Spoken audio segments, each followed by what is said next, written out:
Thank you for joining us today. My name is Juliana Salsa, and I'm the Events Manager of the Institute of Public Administration of Canada. Before we begin, I would like to start with a land acknowledgement. With participants joining virtually from coast to coast, we acknowledge and respect the ancestral and unceded territories of all First Nations, Inuit, and Métis people. We encourage everyone here to take the opportunity to learn about the diverse and unique histories, cultures, and aspirations of the peoples on whose territories you work and live, and determine how you can take action toward reconciliation. For those who may be new to IPAC is the national association dedicated to strengthening public administration and supporting excellence in Canada's public sector. For over 77 years, we have connected public servants from across all levels of government, federal, provincial, territorial, municipal, and Indigenous, to share knowledge, innovation, and leadership practices that help improve public service delivery across the country. Today's conversation brings us together to honor the legacy of Richard Dicerni and the insights captured in his book, In the Public Interest. Many of us joining today have been shaped directly or indirectly by Richard's ideas, his leadership, and his deep commitment to serving the public good. For those who have not yet had the opportunity to read the book, a link to access In the Public Interest will be shared with participants following today's session, along with resources to support continued reflection. Before we get started, a few quick housekeeping reminders about today's town hall format. You are currently in attendee mode. Your camera and microphone are automatically turned off. Please use the Q&A panel at the top right of your screen to submit questions to our speakers at any time. We will address as many as possible during the session. The general chat is disabled for attendees, so please use the Q&A panel to submit any questions. Today's session is also being recorded and will be available for a limited time.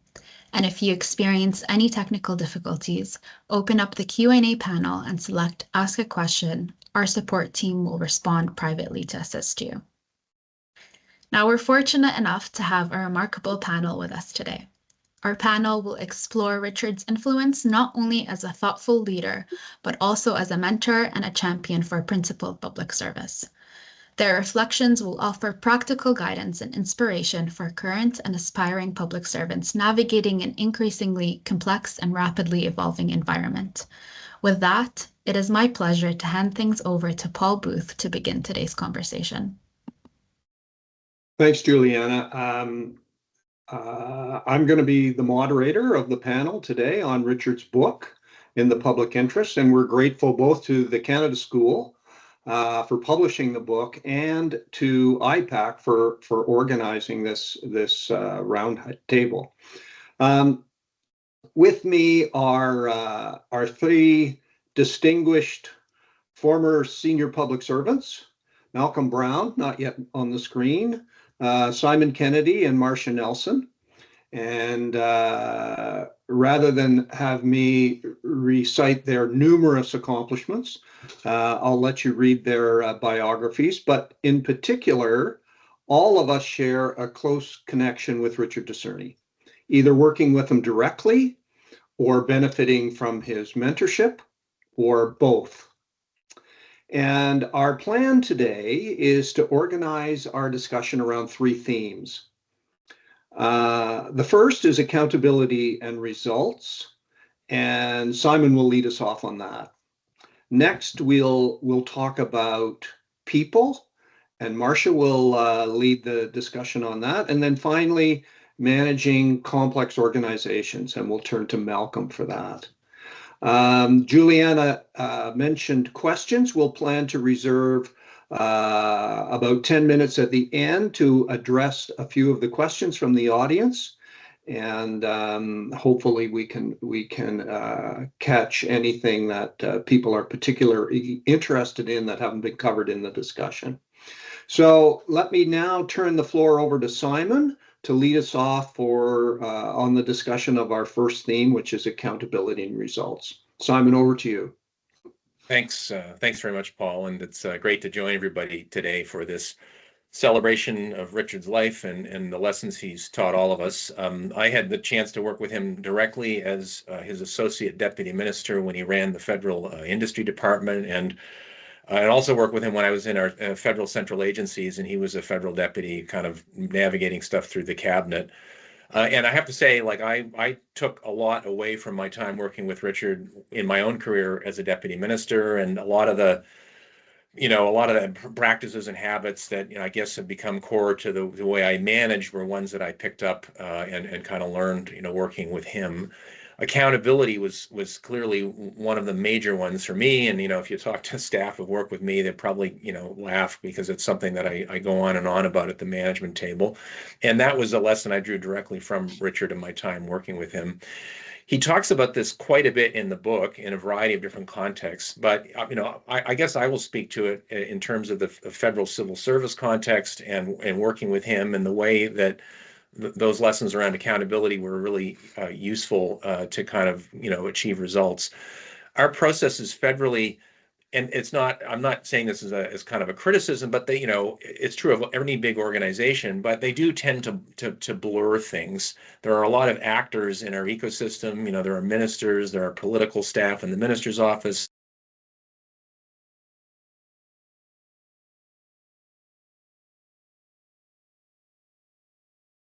That's really weird because I saw all of you and heard everything clearly, but clearly people thought I was not connected.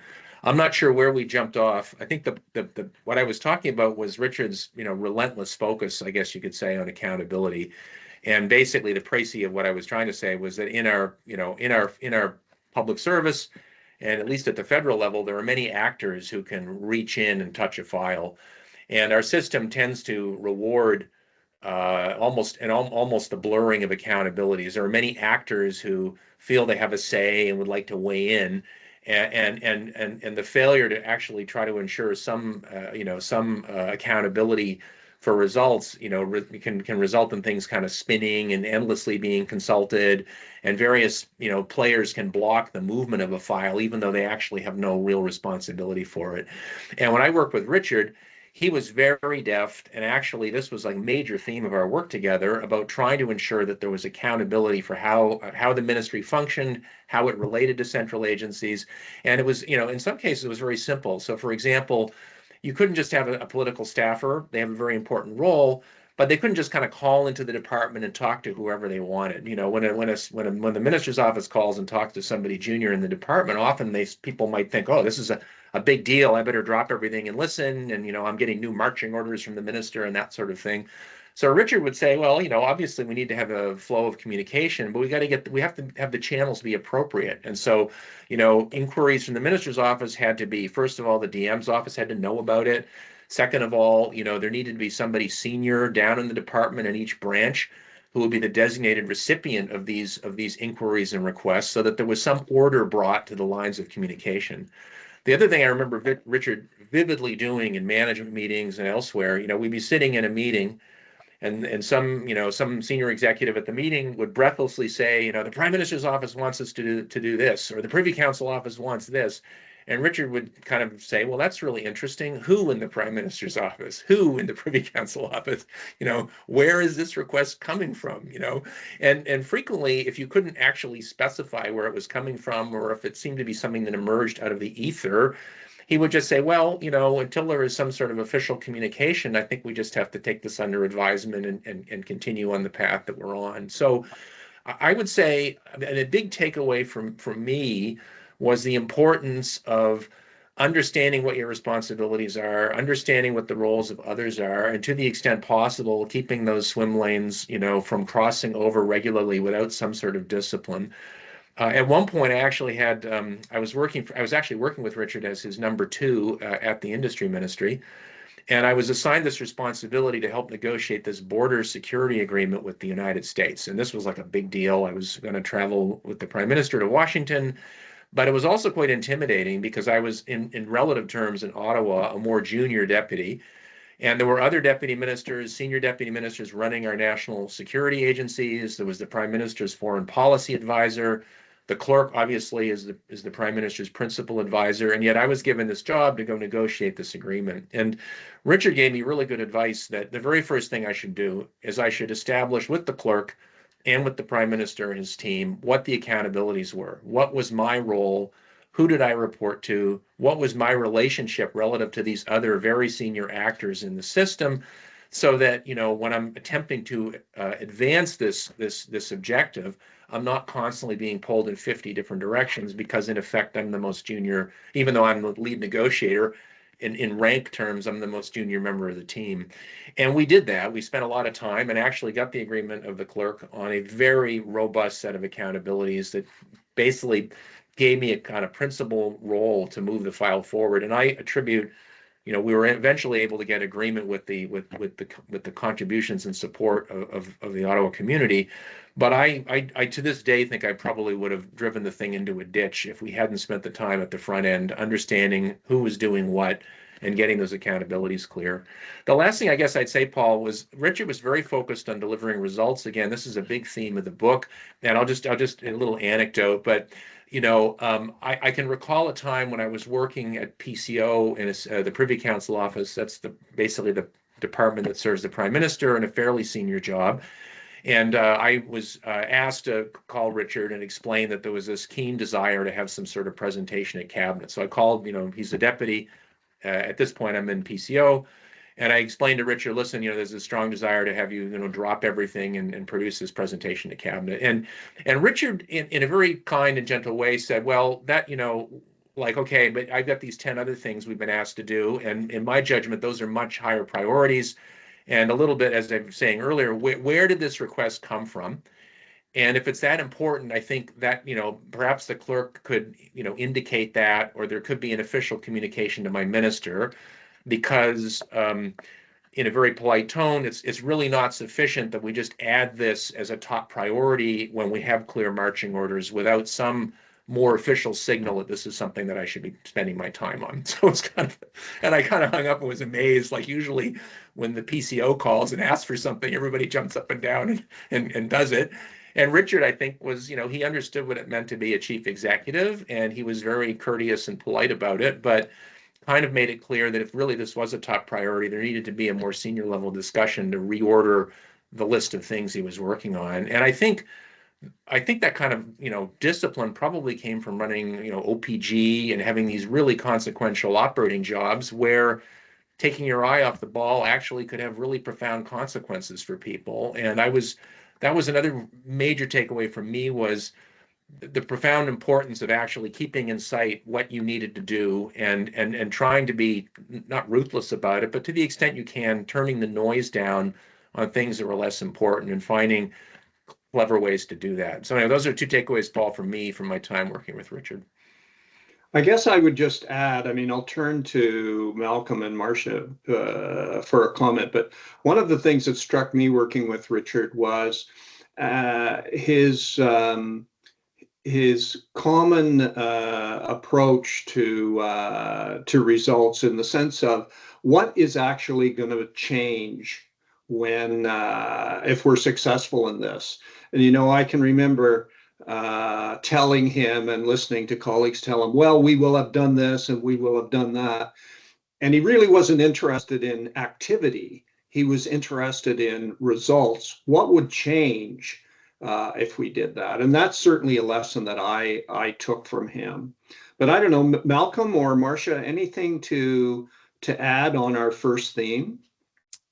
Well, a couple of things. I had to smile as Simon was describing Richard gently but firmly skating Simon and all of PCO into the corner and saying, thank you very much. I really appreciate hearing from you. But, if this is really important, we'll figure out a way of doing this. And it really does bring back many memories of that. I do think, and I'm going to talk a bit about it later on, about the way in which Richard used a variety of tools, outcomes and focus on outcomes and results being one of them, to drive organizations. And he, I think, was sometimes not too fussy about process. So I think it's a fascinating, he was, with all due respect to, I'm sure it was different at the provincial level, Marcia, but at the federal level, um, we tended to sometimes prioritize process over substance and outcomes. Mhm. And that was not Richard, for sure. Mhm. Yeah, you bet, Malcolm. I would say the other thing I wanted to focus on this topic was when he talked about swim lanes of accountability. He could apply that to the public service, to elected officials, to crown corporations, to the whole apparatus, right? So that when you think about trying to move some of the big boulders that we need to move in the public interest, that everybody's kind of knows what their job is and we're all rowing in the same direction. And so often I would see him in meetings, kind of try and back people down, from taking on someone else's role, because that just creates confusion and lack of alignment and so on. So he was just incredibly adept at really helping people understand what their roles were, what they could bring to some of these problems, and how to get us all going in the same direction. And I agree, Malcolm, it wasn't always to the letter for all the protocols and plans, laid out on high for how things should go, but it always delivered results. Mhm. And Paul, one other small thing that really stuck with me in this whole topic was, it might be in the book, although I don't remember. I think it's in the letter to a DM at the back. But he would make a point of saying, when you go into a new job, understand what your legal accountabilities are. That really, I really Yeah. stood out for me. I was responsible. I was deputy of Health Canada for a long time, and what stood out for me was the first DM job I had, where it was a really significant regulatory role, and the way in which the legal frameworks work in health. By and large, almost all the decision making is made at arm's length by highly expert people deep in the department. And the deputy actually doesn't really have much say at all. Very different than some other regulatory frameworks, like in the industry department, where there's actually quite a bit of ministerial discretion. So, like, understanding, like, what does the law actually demand of you as an official, and what does it demand of the minister, so you can be a better advisor, that matters a lot. And I remember that really stood out for me about Richard is, job number one, go read the law and find out what you're on the hook for. You don't want to discover after you've made some catastrophically bad decision that actually the law says something different. Yes, I think that resonates with all of us, that piece of advice from Richard. But anyway, we could go on and on about this. I mean, there's certainly a lot in the book about this, but it's probably a good time to turn to our second theme. And Marcia, maybe you could start us off on the people theme. You bet. And I'm so happy to have the chance to talk about Richard's focus on people, because it was so central to who he was and how he conducted himself in the workplace. You read the book, and in virtually every chapter, you see a significant focus on people. And that can be everything from talent management in the public service, to engagement with your critical stakeholders, developing trust with elected officials. In every aspect of his career, I think Richard developed just a keen sense of how important understanding the people part of the equation was to having success in public service. And all of you will know this because you're all part of his network, but Richard had the most extensive network of anyone I have ever met as a result of this focus on people. I mean, his circle included former public servants, members of the media, reporters, editors, others, CEOs, elected officials, board members, NGOs, the list goes on and on. And his circle was so big, his network was so big, because he truly understood that the people were the secret sauce of making things work in public service.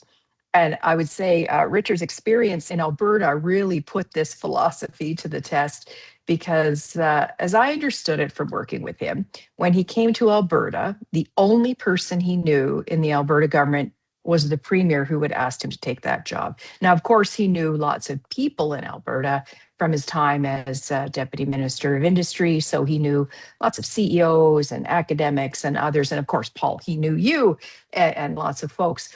But he didn't know a soul in the Alberta Public Service itself, the people that he was charged now with leading. So he knew from his experience that, in order to have success, he's going to have to get to know people and to do it fast. And he quickly set about doing that. So I remember in his first few days in office, the first thing he asked all the deputy ministers to do was to send him a memo. And in that memo, we were supposed to provide him with advice as to so taking on this new job, what's our best advice to him about what he should be doing? And I will tell you, in the Alberta Public Service, first of all, you weren't in the practice, frankly, of writing many memos to your boss. And secondly, to do it to someone that you didn't know at all, I mean, it was going to be quite a test of kind of individual approaches and perhaps character, which is what Richard wanted it for. Quickly, he booked meetings with every deputy minister in their office. He talks about this in the book, about a kind of get to know you session.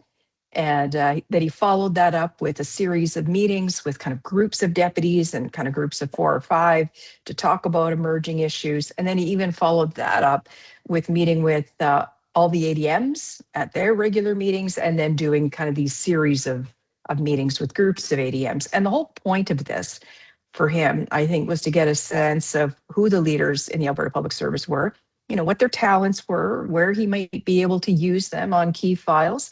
And, that was Richard's way. As soon as he landed someplace, he was getting to know the leaders and who the key people were. And at the same time, he also invested a lot of time going out and meeting with CEOs and civic leaders all across the province, generally in their offices again, to get a better sense of, who they were, what their opportunities were, what their challenges were, what they were looking for from government. And all of this was accomplished in the space of 1 year. And of course, he had a few other things on his plate at the time as the Deputy Minister for Executive Council, but he really invested in connecting and getting to know all the people. And of course, having done this, it became incredibly important with the election of the NDP in a surprise victory in 2015. For us, having Richard's leadership during what was, a cataclysmic event in Alberta politics, I mean, it was an absolute gift. He had tremendous experience with transition. He had credibility with other NDP governments. And, his way of being agile and responsive and thoughtful. I mean, he just helped the Alberta Public Service establish credibility with a new government, trust with a new government. And of course, this was the first party changeover Alberta had seen in over 40 years. I think it was 44 years of the same government. So many premiers along the way, many different flavors, but it was a tremendous undertaking, and having Richard's leadership was outstanding. I think he said in the book that talent management is the key that unlocks all doors. And I couldn't support that any more. Working with Richard, I saw that in Technicolor, in everything he brought to the job. And of course, for us, he set about establishing an enterprise-wide talent development process, which many of us had been pushing for a while, but Richard was the one to take the ball and take it over the line. And now that process is still in place in the Alberta Public Service today, and helping develop kind of future leaders along the way. I guess I'll close by saying one of the things that Richard helped us remember, or perhaps he reminded us all, was how important it was to be a public servant, how to take pride in being a public servant and a leader in the public servant, and how critical it is as a leader's job to really support and develop talent as the key to managing current issues and frankly, building the foundation for success for the future. I think right at the end of the book, he says he believes that one of the secrets of Canada's success among nations is the quality of its nonpartisan professional public service. And I certainly saw Richard really devote himself to the development and care of that public service in the entire time that I worked with him. Thanks, Marcia. Marcia, I can remember when I first began working with Richard, he told me for the first month to keep a careful tracking of how I spent my time, looking at my calendar.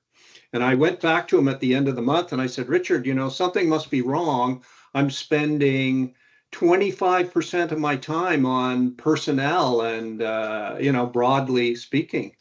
And I remember him telling me, he said, no, that sounds about right. That is your Mhm. job. And it really speaks to the importance that he put on people and people management. Maybe Simon, you And and well, I was just say to Paul, it's not just people in the public service, but all throughout civil society. I mean, he made it his business to know who were the leading experts in climate policy, in economic development, in a wide variety of fields, so that he could bring that perspective and bring those folks to the public service to help answer some of the tough questions. So we got a broad view of what talent development meant. right. Simon, Malcolm, anything to add on this theme from your time working with Richard?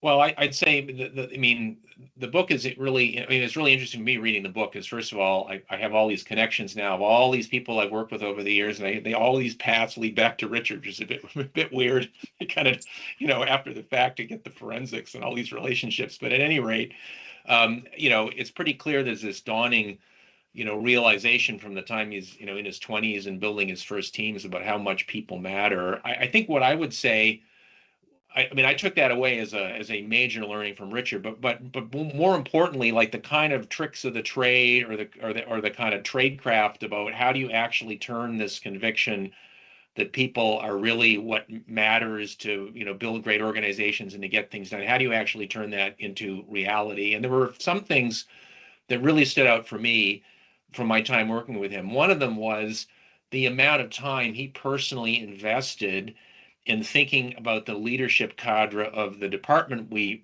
managed.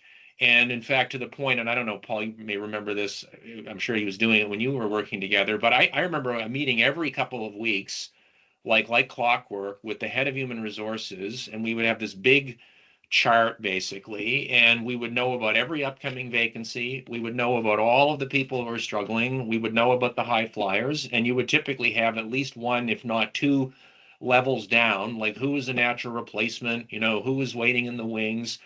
And it was, I mean, it almost felt repetitive sometimes. I have to say, this was, to my eyes when I was still, learning the ropes, but this ritual of like, let's come back and let's talk about, the kind of the movement of the key people. And he had processes to be keeping a watchful eye on the talent in the department, who was doing well, who was struggling, and constantly returning to this like a couple of times a month at minimum. Number one.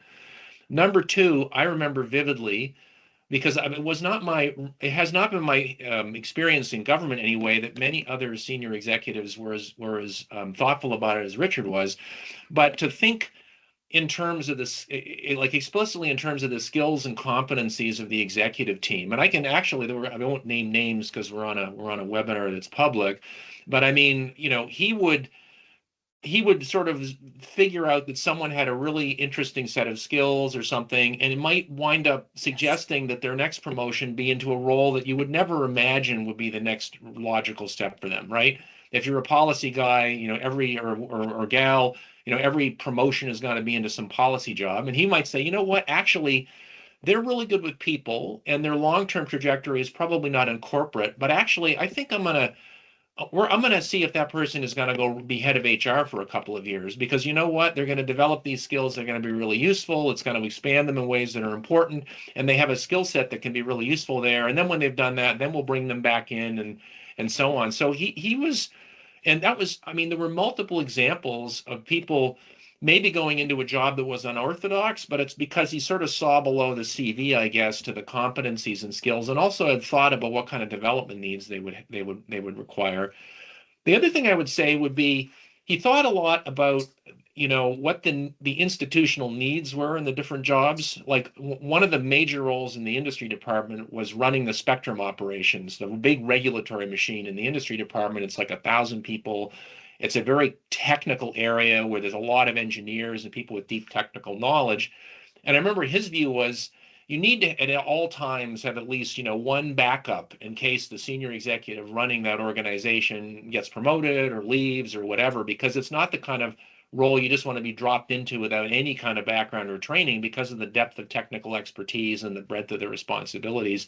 So it was a little bit like running, I don't know, the nuclear forces if you're a military commander. Like there was always at least one backup, that was available that had knowledge. And he actually did staffing, two-in-a-box staffing and so on to kind of make sure that there was, for critical functions, that there were backups available. So the degree of deliberateness, I guess I'd say, that Richard brought to thinking about his management team, what their needs were, what their development trajectory was, and having formal mechanisms to think about that and come back to it was, for me, was really striking. I'm not sure I ever lived up to that level of sophistication, but it really was anomalous relative to a lot of other executives I'd worked with over my career. Malcolm, you're going to lead us on our next theme. If you have anything to add on this, that would be welcome. And then maybe you could just continue with Sure. managing complex organizations. Sure. A couple of points just on this, in part because so much of Richard's approach to people management was the way in which he actually managed complex organizations. And a lot of the things that I was going to touch on, we've already touched on. So I will be able to compress a bit because we do want to have time for questions, Paul. I can remember your instructions to us. So I would say, I think I'm going to cover it off in my comments. I worked, unlike the three of you, I never worked directly with Richard. So obviously my perspective is different. I have worked a little further away and not at the coalface with him. But it was really striking for me the degree of Richard's influence across the broader public service when he was just the DM of public safety, DM of industry. He was never. He liked swim lanes, but he gave himself scope to move across swim lanes.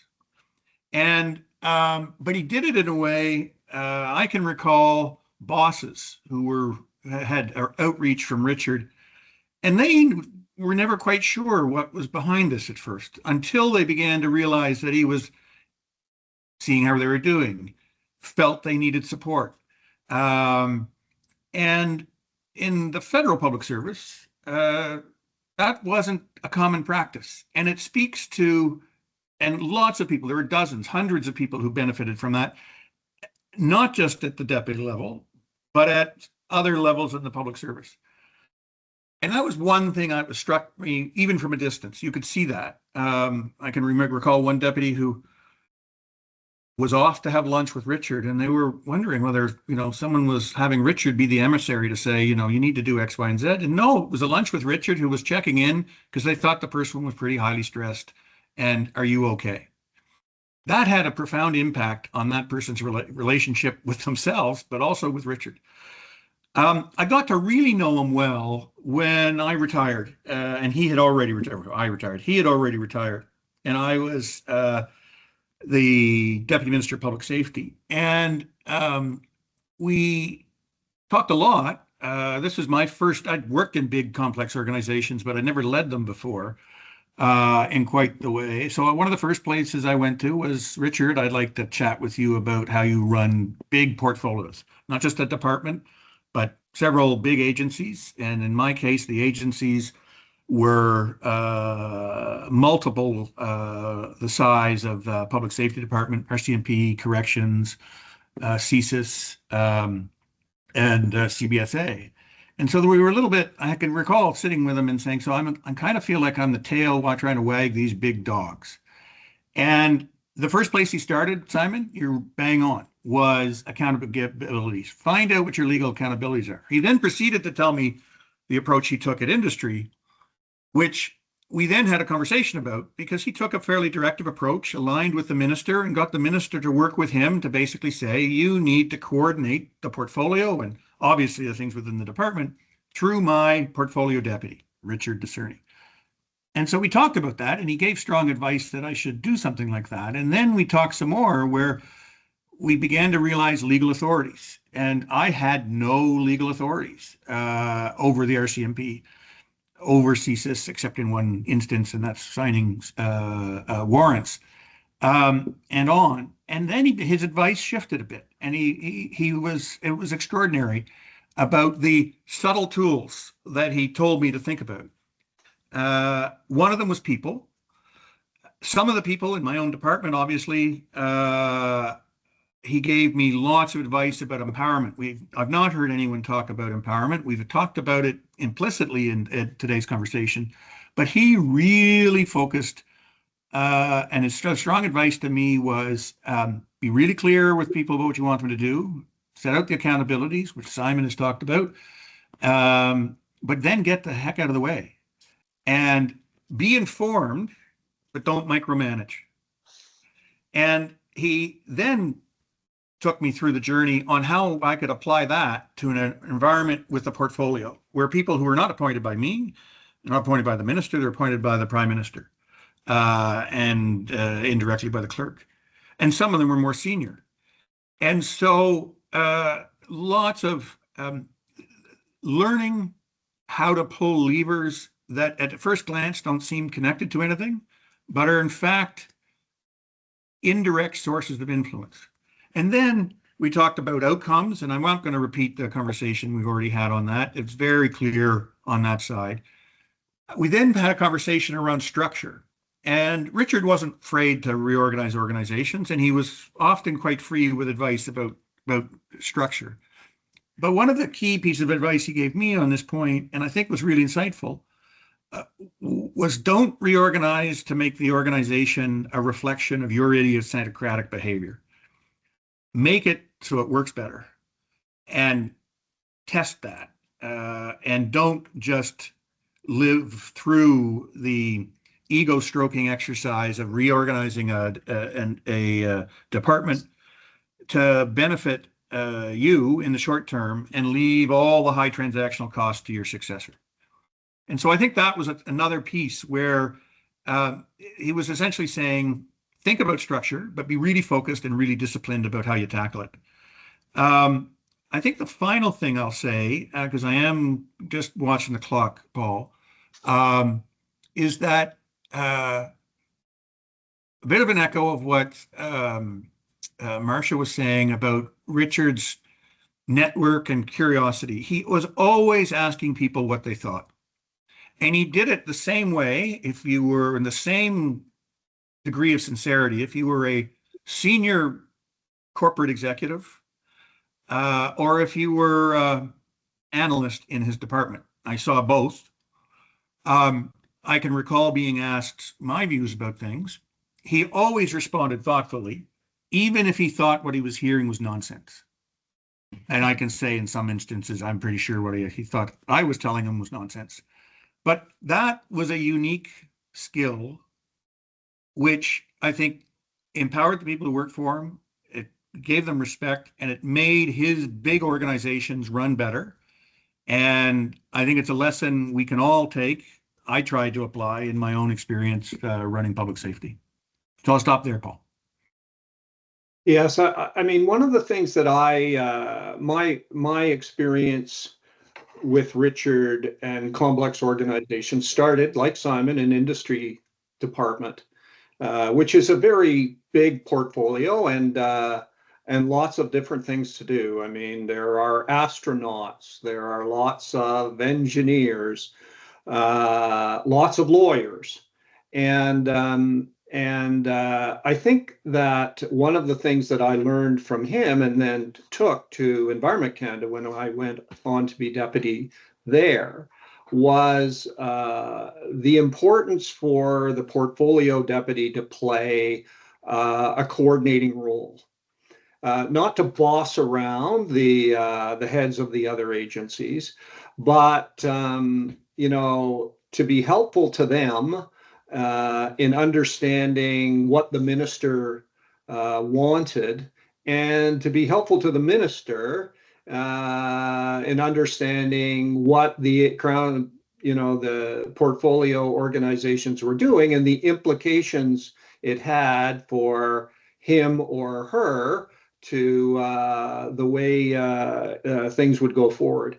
And I guess the other complexity, that people don't think about very much, but became very clear in Industry Canada, Simon will know this, is that when you have departments with multiple ministers,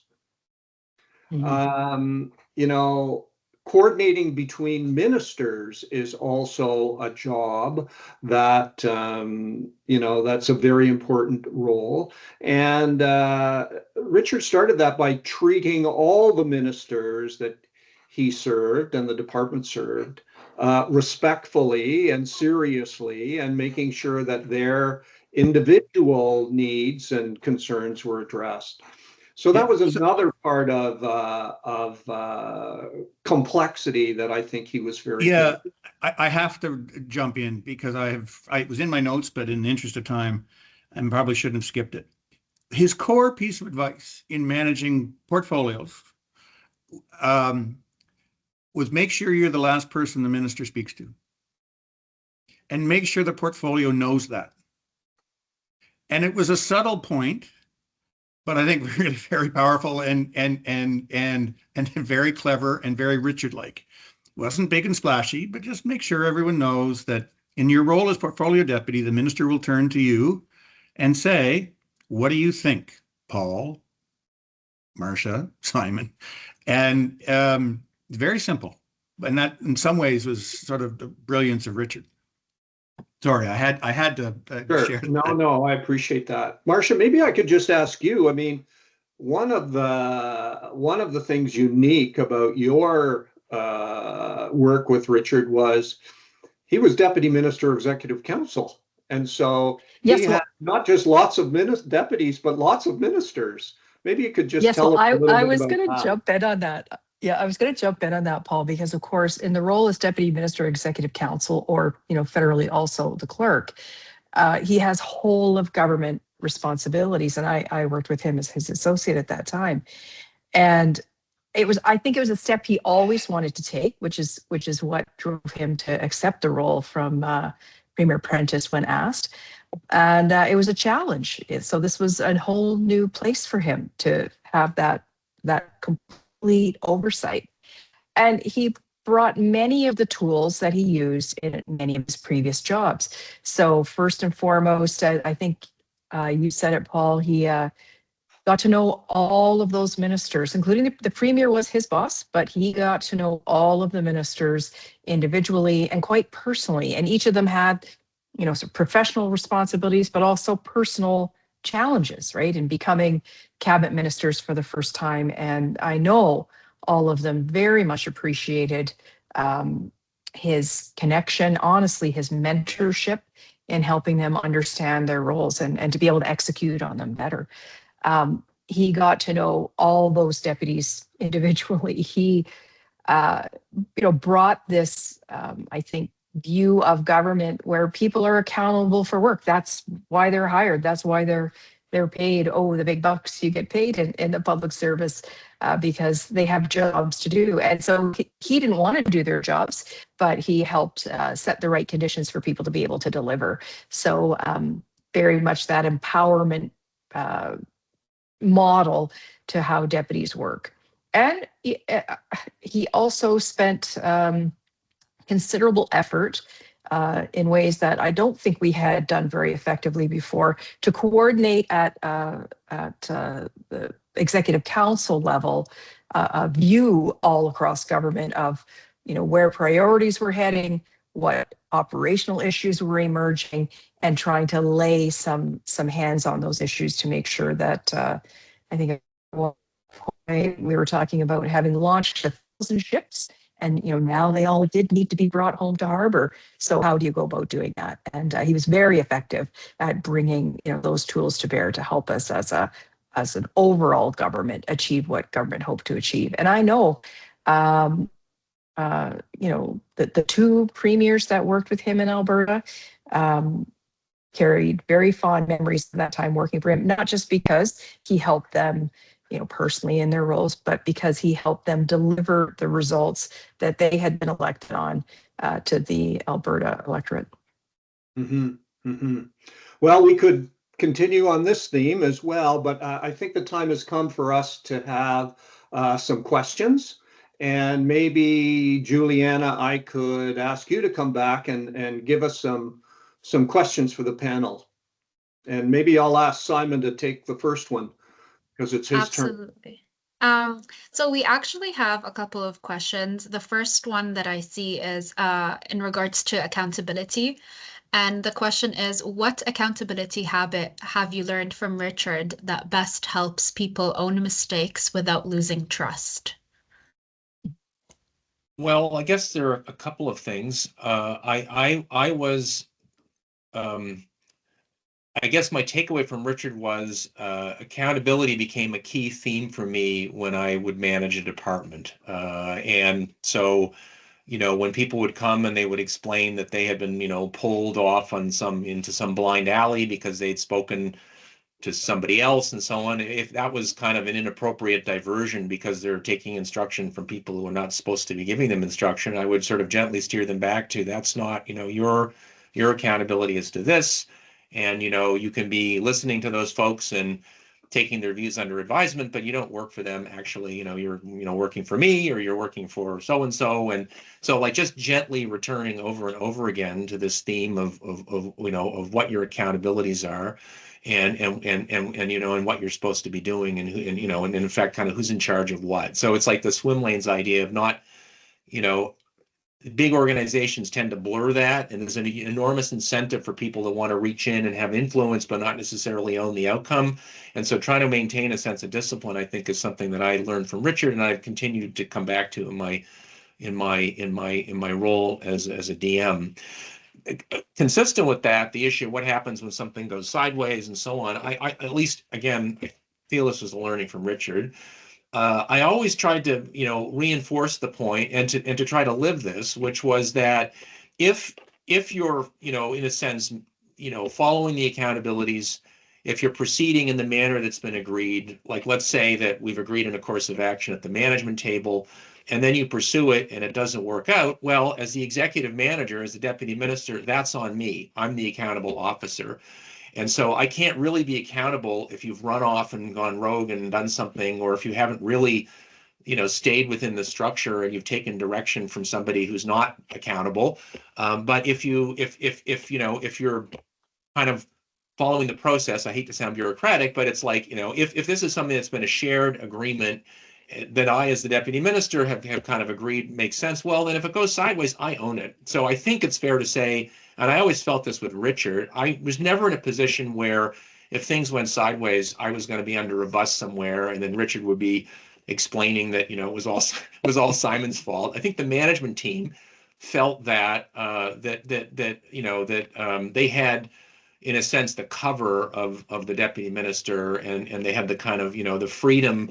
Like one of the rules I feel, and I think I learned this from Richard, is, part of what you can do as a senior executive is you enable the management team, but it's hard to enable the management team and give them the freedom to do what they need to do if they're constantly wondering about whether or not they're going to be sold down the river, or they're going to be, if they're going out on a limb at your urging, or if we've agreed you're going to go out on this limb to retrieve the squirrel or something, and then it gets sawed off, then I'm going to be nowhere to be found. So I think that's part and parcel, I think, of the lesson from Richard is, you have this accountability structure, you have responsibilities you're supposed to fulfill. If you do those in good faith, then part of your role as the deputy minister is you've got to back people when they act in good faith, and when it goes sideways, managers have to own the decisions of their employees. But it's hard to do that if actually you're not really sure who's giving direction and what way the orders flow and all that sort of stuff. So I think this issue of like accountability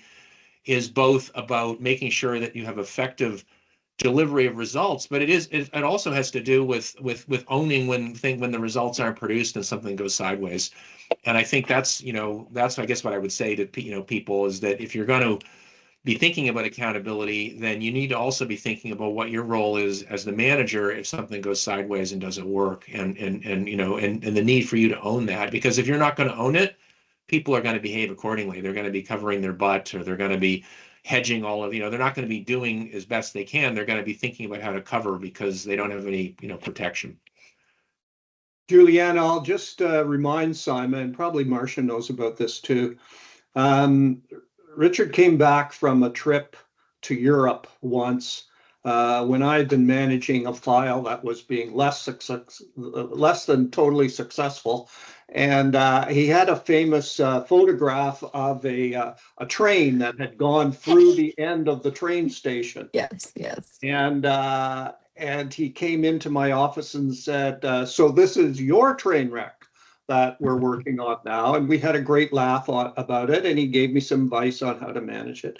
And, you know, it wasn't too long before he was managing the same kind of file. And I walked down the hall and gave him the picture back.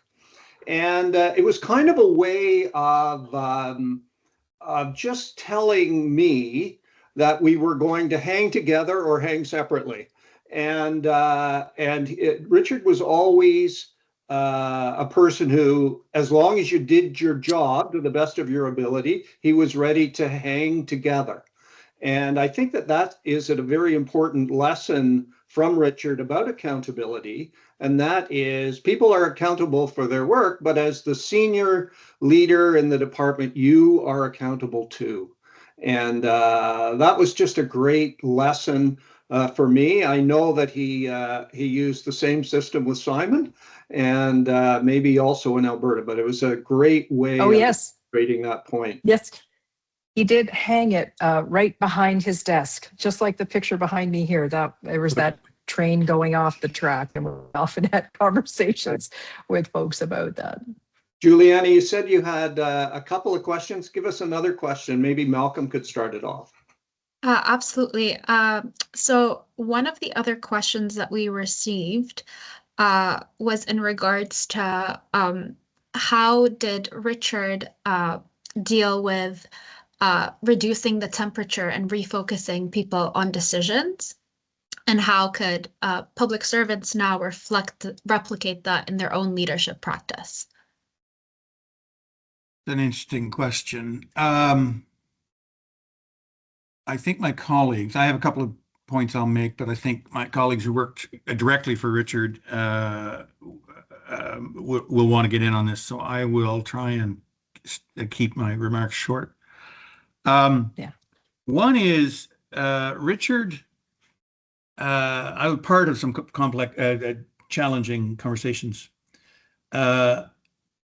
with very rarely, I would say almost, I never saw it. Richard was a calming influence. When everyone else was starting to spin, I always felt that Richard was this island of calm. And so he had an ability to literally bring the temperature down, never in a way that allowed people to avoid their accountabilities. We've talked a lot about that. But in a way that drew, and my experience was he drew people out. He rewarded transparency. Tell me what's really going on here. And so there's no magic sauce. It goes back to he treated everyone with respect. And he was also, I think the other piece was while he would be absorbing what was going on, he was already thinking solutions. And that, if you're already thinking your way through an issue as a leader, you can transmit calm and give people space to shift to solution rather than focus on the train wreck sitting behind them. Paul, Marcia, Simon? I guess I would turn first to Marcia because a surprise change in government has got to be a bit unsettling. And maybe you could talk a little bit about that and what it was like for the public service, and also the way Richard manage that? Yeah, you bet. It was a tumultuous time. The economy was in a bit of a free fall. Oil prices had tanked. The Premier Prentice at the time had several challenging files on his plate. So the temperature was changing. When the polling started to show that Albertans were translating some of that dissatisfaction into different types of voting intentions. Richard obviously was paying attention to that quite closely. We went from doing a virtually no transition planning to kind of a full-fledged transition planning process. So I think, part of it is preparation, right? You always need to start those preparations regardless of what you see the outcomes to be. So there was kind of around the deputy table a lot of belief that an electoral change was going to occur. And I think he talked about it in the meeting, and there had previously been an election where all the polls were trending in a certain direction. Of course, the same government came back, so a lot of disbelief around that. But we did the work, and Richard, really labored into that work.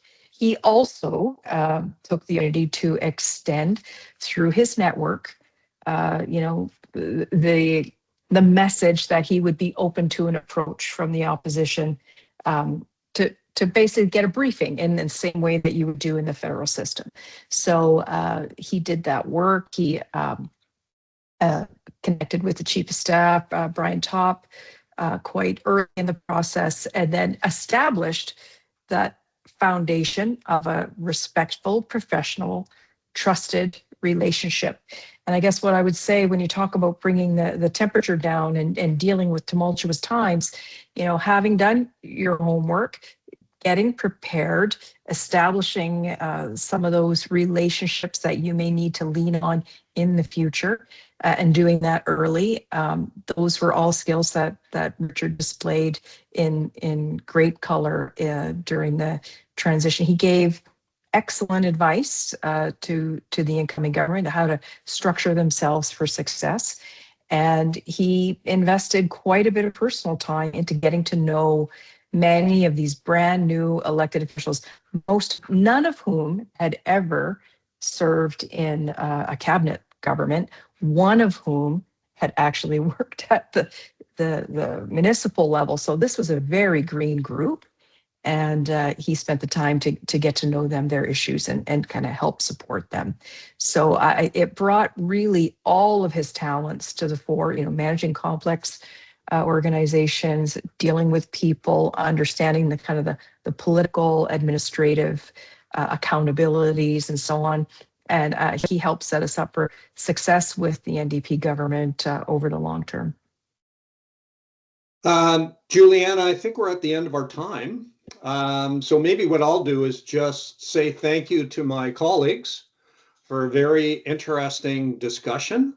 I found it interesting and learned a few things about Richard that I didn't know. And maybe I'll turn the microphone back to you, Juliana, to close us off. Of course. I just wanted to start by thanking you for sharing your reflections on Richard Dicerni's remarkable legacy, hearing firsthand how his leadership, mentorship, and commitment to public purpose continue to shape today's public service. It's been truly inspiring. So thank you again, and thank you all for being with us this afternoon. Your participation, thoughtful questions, and dedication to advancing public service across the country have made this conversation truly meaningful.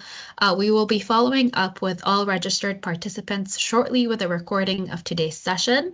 And on behalf of IPAC, we appreciate your time and participation, and we look forward to welcoming you back to future events. Have a wonderful afternoon. Thanks, Juliana. Bye, everybody. Bye.